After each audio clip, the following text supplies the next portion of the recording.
ബിവറേജിൽ ഒരു വട്ടമെങ്കിലും പോയിട്ടുള്ളവർക്കറിയാം അവിടുത്തെ ജോലിക്കാരുടെ ധാർഷ്ട്യമായിട്ടുള്ള പെരുമാറ്റവും നമ്മളെന്തോ അവരോട് ഫ്രീ ആയിട്ട് ചോദിച്ച രീതിയിലുള്ള അവരുടെ പെരുമാറ്റവും.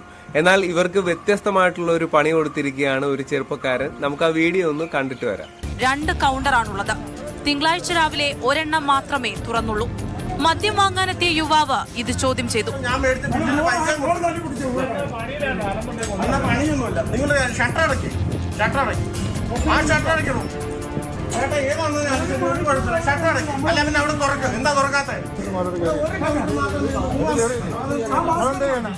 യുവാവ് സംസാരിക്കുന്നത് ജീവനക്കാർ മൊബൈലിൽ പകർത്തി. പ്രകോപിതനായ യുവാവ് ക്യാഷ് കൗണ്ടറിലൂടെ ജീവനക്കാരുടെ ദേഹത്തേക്ക് മദ്യമൊഴിച്ചു.